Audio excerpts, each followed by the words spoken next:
everybody and welcome to another episode of our FM19 Journeyman in charge of Troyes in the Domino's Liga 2.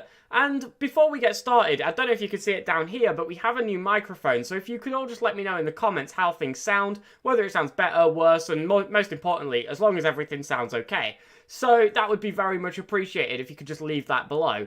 But with that out of the way, well, let's get into today's episode, and the first thing to note is we have our full team back. Berger is back, Clark is back, and, well, hopefully that should inspire a little bit of a good performance, to be honest, because we won 4-0 with those guys out. So with them back in the side, it could be a very good show today, especially because we play Reims, who are down in 13th, followed by Angers, who are down in 15th. But there's a bit more to both of those, really. Reims beat us 6-2 last year and knocked us out of the cup earlier this season. Angers were expected to win the league, I believe, and, well, they're not. They're down in 15th. But you know who is winning the league? Us. Up there, 4 points clear, 5 points clear of the playoffs, and then, well, 10 points clear of dropping out of the playoffs.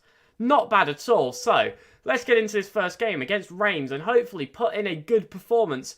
Kind of similar to what we've been doing lately, to be honest. We've got a couple of players on yellow card warnings, which is the only real concern right now, but... well, if you look at who it is, I mean, Nasruddin, we can play Zimmerman, Ilan Bordas, we can play Gargo de Therio, and Noé Stefan, we can play Vita Gabriel. It's not the worst positions to have it in.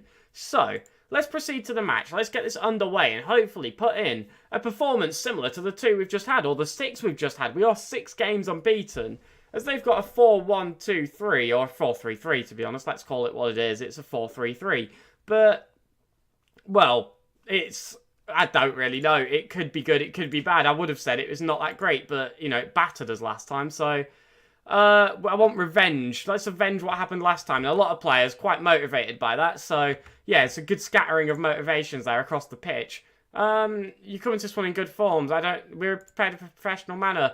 Alejandro Molina's absence. Wasn't he our player until last season? Yes, he was. We don't have to face our own player. Shows a lack of class. There we go, because he's our ex-player, and I'm sort of just glad he's not playing, if we're being honest. Well, we've got a corner here. Ilan Bordas is going to take, tries to find the back post, but it's easily claimed by their keeper. And, well, we're now potentially in a position where they could attack as they pump a ball forward, but Navarro claims with ease. And, well, we're going to have another chance here of our own, I do believe, as Clark plays forward Marietti, charges forward with it. We're trying to find an option here, and Derek Asede might be able to do so as he picks out Nasruddin, who goes for the cross. Well, it just goes straight over everyone to Navarro on the right-hand side. Marietti tries to win the ball, but can't. And now, well, this could be their chance after all. They've got a lot of space here. Madini's on it, strikes, and they've gone 1-0 up. Madani puts them 1-0 up just 10 minutes in, and it's not a great start, is it? Let's be honest here. These did absolutely just fill us full of goals last time, and hopefully... we're not about to see a repeat of that, but I think we're a bit overcommitted on the attack here. I mean, you see Nasruddin here doing his best to get back, but he's just not got the pace to do that, to be honest. He was well pushed up the pitch. That cross from him was awful, if we're going to be nice about it. It really wasn't good, but a throw into us here. Clark to Derek Asede, back to Clark, goes for the cross. Berger rises. We level immediately, less than 5 minutes after. Gregory Berger bags his 6th of the season, and it is now 1-1. Still plenty of time left for us to take a lead as well. And, well, this is a bit more what we used to, us putting in goals. Clark here, by the way, central midfielder with a wonderful cross. Gregory Berger and Marietti obviously make the crosses a fair bit easier, both being very big targets. But, well, he's still a very good ball in there. Picks him out perfectly, and we go 1-1. But another throw in here, similar place as well. Navarro to Clark to Derek Asede. We're going more central this time, and Nasruddin out on the left might be able to put in a good ball. Goes for goal and it goes wide. It potentially not the best option there. There were better options, I think, in the centre of the box. We've got another throw in here. We're having a lot of throw-ins in this game. And, well, Navarro's going to give it to Stefan, who crosses across to Nasruddin. Plays it to Berger this time, but can't find it. And Derek Asede does, though. The loose ball spills to him. The assist there has gone to Nasruddin. That's generous. I'm not sure I agree with that one, but I'll certainly take it. As Stefan, that's a great ball over there, by the way, from our striker. And, well, he tries to play it in. He can't reach Berger. They knock it on, but Derek Asede there to pounce. We've just got so many bodies in the box that someone was bound to get onto the end of that, and it puts us 2-1 up. So, well, going into half-time, you certainly can't complain about that result. We've obviously been the dominant team. It's just the fact that they took that early lead, which was a bit of a worrying sign, to be honest, but it's not the end of the world, and we have managed to put us in a winning position. I'm pleased with how things are going. Everyone is delighted, apart from my Sonil, who's extremely delighted, which is a good sign. He is now content to stay, I believe, as well. I know Elan Bordas and Grandsar have both said they're content to stay. I believe he's in a similar position. 67 minutes in then, and well, this second half has been absolutely dead, which I wouldn't mind if we had a little bit more of a lead, but well, at 2-1, I mean, we've seen us throw away games before. I certainly wouldn't want to see it happen again, so I'm going to be on Vita Gabriel for no ace to fan to try and change things up top a little bit, and I'm tempted to make that our only change for now, to be honest. I think I'm going to, but there certainly is other options off of the bench if we do need them, but I don't want to jump the gun quite yet. So, I keep getting notifications that they're changing their approach. They're going more attacking. So, I'm going to make some changes sort of in response to that. I'm going to bring on Gargo Diothario at the back here for Elan Bordas in this anchorman role, just to get a fresh pair of legs out there. If they're going to come at us, let's be ready. And then I'm going to go from attacking to positive and just try and keep possession of the ball. And at the same time, I'm going to bring on Thomas Eriksson for Marietti, just again, a fresh pair of legs out there. Make that third substitution. And just, well, hopefully try and see this game out, because I really don't want to throw it away. But immediately as we do that, they have a free kick. A first highlight of this second half is in their favour. They're running forward with it. And if this goes in, I'm going to regret this. And it does. Grijon Kai puts it into the net. Musonial there probably could have done a bit better, and he's absolutely spilled it. But, well, we equalised very quickly last time. Maybe we can score a winner very quickly this time. But, well, it's not ideal, to be honest. I'm wondering whether those changes went ahead, because if they didn't, I think I'd like to cancel them, if I'm being honest, because, well, yeah, no, I don't want to proceed with the tactical changes. I want to go more creative, and I want to keep going attacking. I maybe want to push forward a bit more now. It's completely changed the outlook. I'm going to go 3 up here. I'm going to go 3 up here, and I'm going to bring on Thomas Eriksson for him.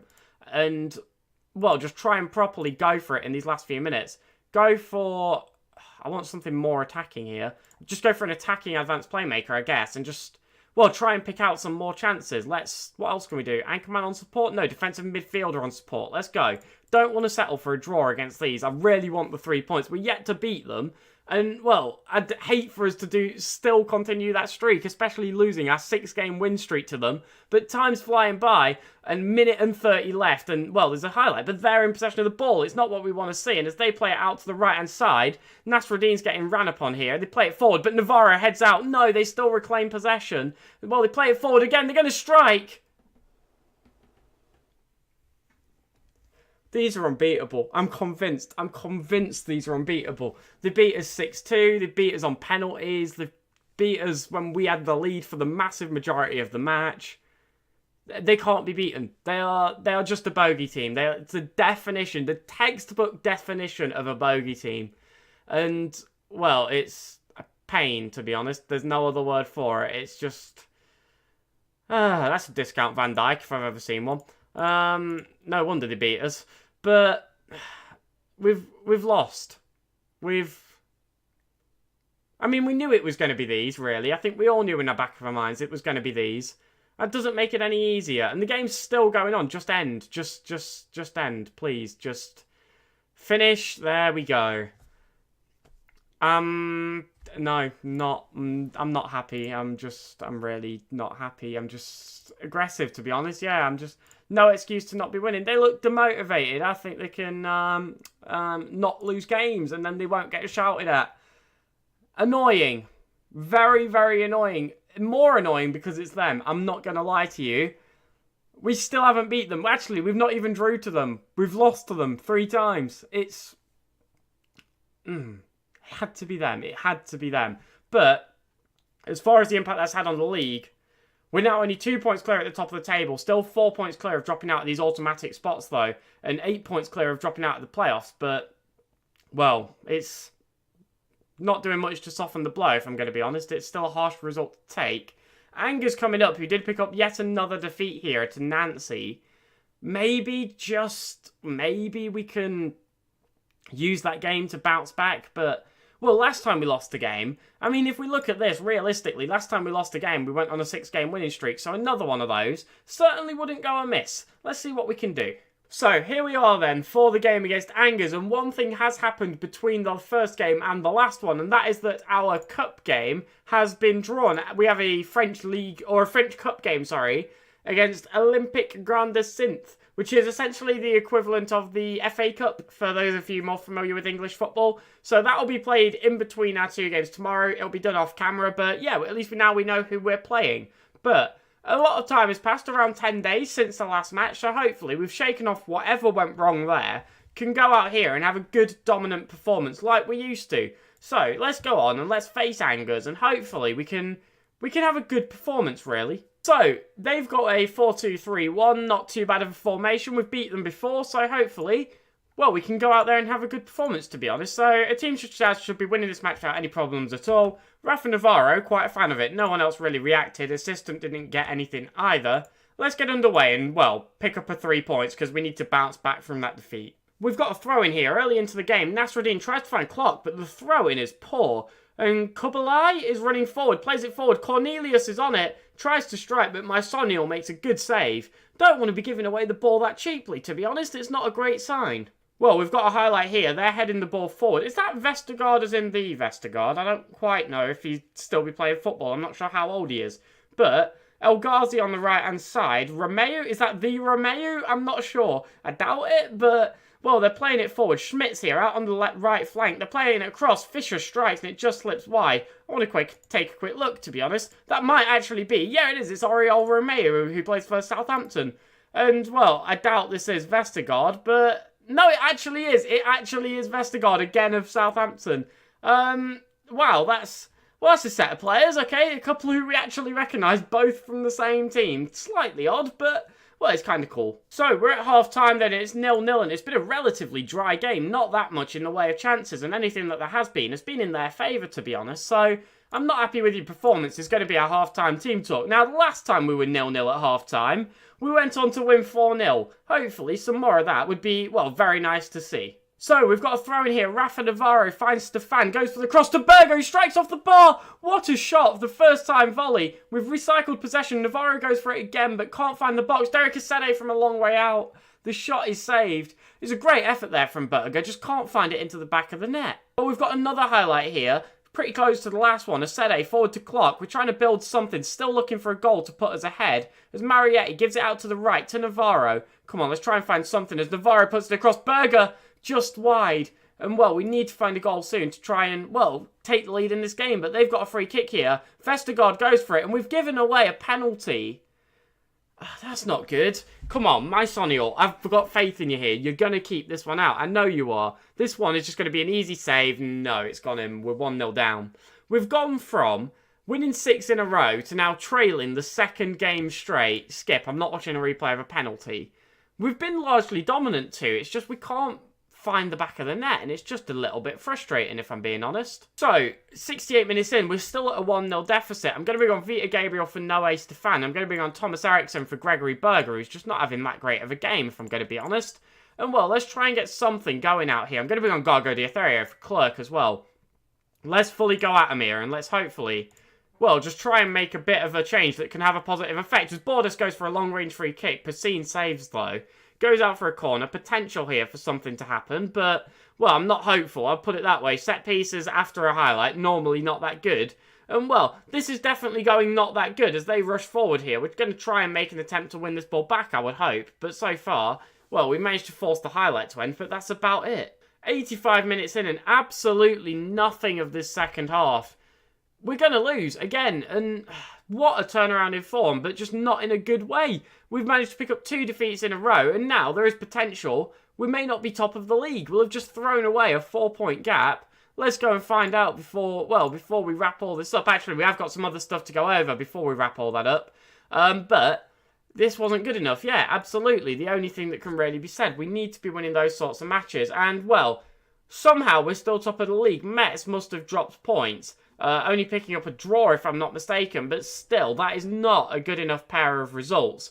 And we really need to do better in the future, but like I said, there is some other stuff to go over, so let's touch on that now. So, like I said, there's something else I wanted to touch on, and that is contracts. I've done a lot of contract negotiations recently, and well, I expected them to go reasonably well, considering we've been at the top of the league for so long. I didn't quite expect them to go this well, so there are a lot of players who needed contract renewals, and there's a lot who have come through. There's a couple still outstanding, but currently negotiations have fallen apart, and we can't renegotiate with them. But Simon Follett and Rafa Navarro. Now, both of these were on £8,000+ a week. One of them was on £8,250, the other one on £8,750. They're now both on 5.5k. They have both taken absolutely huge wage cuts and extended their contracts by a year. So that is saving us an absolute boatload of money and giving us the potential to either sell them on or keep them for another year if they deserve it. Also, other players who have taken wage cuts, and Mbeumo and Vita Gabriel, both are on over £5,000 a week. Again, 5,250 and 5,750. Now both on £3,000 a week. And, more importantly, they've both agreed to take the squad status drop to a rotation player. And they're all on an extra year at the club as well. All of those negotiations going excellently. Honestly, couldn't have gone any better. And before you're thinking of they made it up through appearance fees, goal bonuses, unused sub bonuses, no, those have all gone down on every single one of those players too. The only thing that has gone up is their their top division wage rise. But it's only gone up by like 5% on each of them. So if we get promoted, they're still on less money than they were on originally. So it's all gone very well, to be honest. Other players who've renewed contracts, although not as successfully, Christoph Klerk, Ilan Bordas, and Derek Asede all had a couple of years extra added on. So, yeah, we've obviously had to increase their wages a little bit. Actually, I think Derek Asede we've managed to get on the same amount, or maybe even a bit of a drop. I think he was on £4,000 a week, but it's not anywhere near as significant of a drop. But still, it's some good negotiations to have going on. We've got a lot of contracts sorted out now and players locked down who are key to the side. Now, Gregory Berger, Zimmerman, and Nasruddin are the other three which I really want to get sorted out, but so far negotiations have fallen apart and we can't renegotiate with them. I'm just waiting for that sort of pass so that we can then have another crack at it. Essentially, the issue was when I tried to negotiate with them, well, with Zimmerman and Nasruddin, I got a little bit greedy and tried to get them a little bit too low. And with Berger, I just didn't have the money to offer him what he wanted because the other contract negotiations hadn't gone through yet. So we didn't have the money available to offer him what he wanted, which was by no means outrageous. It was around £8,000 something a week, which for one of the best players at the club is perfectly fine. But yeah, I fully plan on offering it and we just need the negotiations to be able to be opened again. But all that said and done, thank you very much for watching this episode, and we will be back tomorrow. Hopefully, we can turn this form back around. Now, we will have games against Clermont and Ajaccio, with the game against Olympic in between being played off camera, but I'll obviously bring you the results of that game. So, that'll be up at 5:30, or you can subscribe to get it into your feed. Follow the Twitter and join the Discord for updates on the channel, and I will see you all tomorrow. Thank you very much for watching. I hope you're having a wonderful time with this series. Again, leave any feedback below, especially about the new microphone, and yeah, I'll see you all tomorrow. Have a good night.